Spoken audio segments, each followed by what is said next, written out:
ऐसा है, केंद्र के अंदर जब से बीजेपी की सरकार बनी है,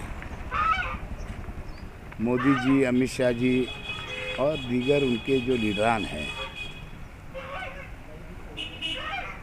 7 बरस वो सरकार को हो गया, 8वां बरस शुरू है।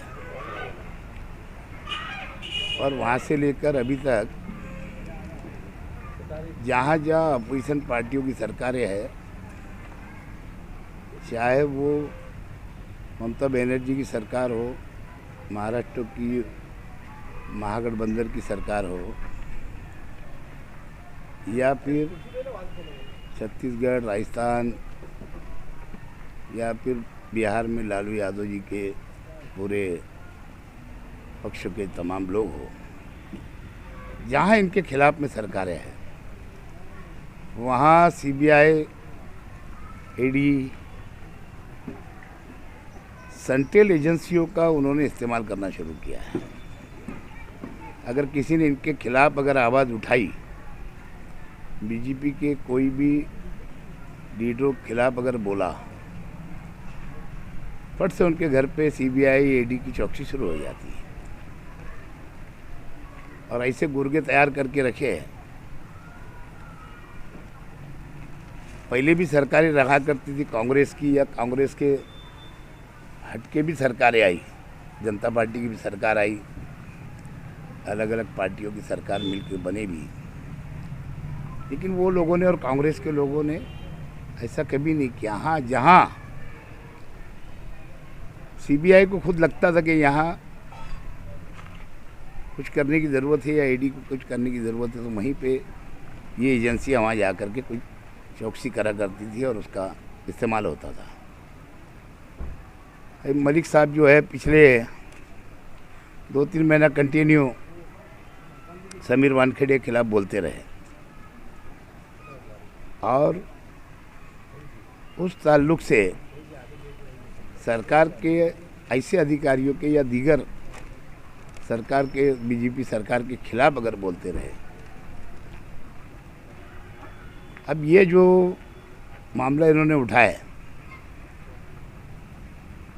महाराष्ट्र के अंदर, मुंबई के अंदर 29 बरस, 30 बरस के करीब होते आ गया है तिरन्नू के बम ब्लास्ट को। अब जो भी उसकी खरीदी बिक्री ज़मीन की हुई उस वक्त तो, या उसके बाद में 20 साल पहले, तो इनकी 5-7 सरकार यहाँ भी थी अभी, तो जब क्यों नहीं इन्होंने उसकी चौकसी करा दी। असल में इनको पिछले 5 साल का देवेंद्र फडणवीस को और इनके जितने नेतागण हैं महाराष्ट्र के बीजेपी के, इनको ऐसा लगता है कि आज भी हम सरकार में हो, केंद्र सरकार की वजह से। और क्योंकि 2.5 साल पहले जब उनकी सरकार चली गई उनके हाथ से, और यहाँ पे महागठबंधन की सरकार बनी, तो नशा इनसे उतर नहीं रहा है अभी तक। और इसीलिए अलग अलग रियासतों में जहाँ इनके खिलाफ सरकारें हैं, उनको तकलीफ देने का काम करते हैं एजेंसियों के ज़रिए। और नवाब मलिक को भी सिर्फ सताया जा रहा है, परेशान किया जा रहा है। मैं भी नवाब मलिक साहब के साथ 10 साल आमदार था, बीजेपी के लोग भी मेरे साथ आमदार थे, सेना वाले भी थे। हमारे कांग्रेस पार्टी जब हमारी थी, आज राष्ट्रवादी के अंदर हम लोग हैं, राष्ट्रवादी कांग्रेस पार्टी की भी हमारे साथ आमदार और मंत्री गण रहे।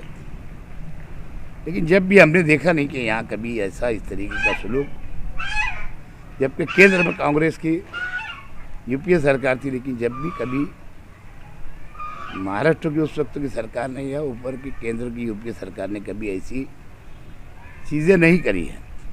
और मैं समझता हूँ कि अभी और ज़्यादा जलबला गए कि यूपी के अंदर इनकी ज़मीन सरकते जा रही है, और मुझे उम्मीद है कि वहाँ चारों कोने चीत हो जाएंगे। उसकी वजह इनके भाषण के अंदर बदलाव आ गया। पहले ये बोलते थे यूपी के अंदर या पूरे देश के अंदर सबका साथ, सबका विकास, हाँ, सबको रोज़गार देंगे, सबको शेतकरी को ऐसा करेंगे। लेकिन आज अखिलेश जी वहाँ पे पूरी ताकत के साथ उतरे हुए हैं। एक तरफ पूरी फौज है केंद्र सरकार की, सेंट्रल गवर्नमेंट की, और एक तरफ अखिलेश है। और स्टार्ट जब ये यूपी का भी इलेक्शन शुरू हुआ तो इनकी भाषा अलग थी। पहला फेस हुआ, दूसरा फेस हुआ, तीसरे फेस में इनकी भाषा बदल गई। अब ये शुरू कर दिए कि भाई गुजरात के अंदर जो बम ब्लास्ट हुआ था, जो उसके अंदर 38 लोग को, कुछ लोग को फांसी की सज़ा दी गई और कुछ लोग को जन्म ठेप दी गई, उसका तार वहाँ जोड़ रहे। क्या अखिलेश की पार्टी के लोग थे, यानी उसमें एक बंदा कोई, ऐसा ही इनका बोलना है। इस तरीके से जो हिजाब का मामला लाया, कहने का मतलब हर जगह इन्होंने सिर्फ अब वहाँ पे जातिवाद शुरू कर दिए और कहीं पाकिस्तान की बात करते, कहीं जीना की बात करते। इलेक्शन विकास के मुद्दे के ऊपर होना चाहिए और वो लोग हार रहे यूपी के अंदर, तो बोलते हैं ना खबरिया नहीं मिली खंबा नोचे, तो कहीं महाराष्ट्र के अंदर नोच रहे हैं, तो कहीं दूसरे रियासतों के अंदर नोच रहे हैं। यह इनकी पार्टी की सरकारें नहीं है और उसकी वजह है कि नवाब मलिक साहब को तकलीफ दी जा रही है। मुझे उम्मीद है सच का सच होगा, दूध का दूध पानी का पानी हो आगे सामने आएगा। ठीक है, जिस तरीके से उनके घर पे रेड करके उनको नोटिस ना देती हो, महाराष्ट्र सरकार के मंत्री रहने के बाद, कैबिनेट मंत्री है, उनको पहले नोटिस देना था, सूचना देना था, उनको चौकसी की बुलाते थे। ऐसा ना करते हो 4:30 बजे रात को उनके घर के ऊपर जाकर रेड करके वहाँ से उनको ले करके आना और कंटिन्यू 8-10 घंटे उनकी चौकसी करना और उसके बाद में अटक बताना और कोर्ट में हाजिर करना। तो अब उसके ऊपर आगे फैसला आएगा, अभी तो कोर्ट मैटर है। मुझे उम्मीद है कि कांग्रेस सत्ता में थी, राज्य में भी उनकी सरकार थी, केंद्र में भी सरकार थी, लेकिन एजेंसियों का कभी उन्होंने गलत इस्तेमाल, ऐसा इस्तेमाल कभी नहीं हुआ। और ये लोग खाली इन्होंने जैसा अपना पिंजरे का तोता समझ लिए, जा उड़ाए, जा इसके वहाँ जा कर के आ खा के, जा इसके वहाँ तकलीफ दे करके आ जाए, इस तरीके से खड़े इन्होंने हर एजेंसी इस्तेमाल कर रहे हैं। तो अच्छी बात नहीं है, ये लोकशाही के लिए अच्छा नहीं है। ये देश लोकशाही देश है, आज़ादी के बाद से ऐसा कभी नहीं होता रहा। लेकिन ये क्योंकि जानबूझ करके खाली लोगों को परेशान करना, और यही तरीका उन्होंने पूरे देश में लगाया है। और जब से महाराष्ट्र में 2.5 साल हो गया सरकार बनने, वहाँ से लेकर आज तक तो कभी इसके पीछे पड़ते, कभी उसके पीछे पड़ते, कभी उसके पीछे पड़ते। तो ये तरीका अच्छी बात नहीं है। ओके।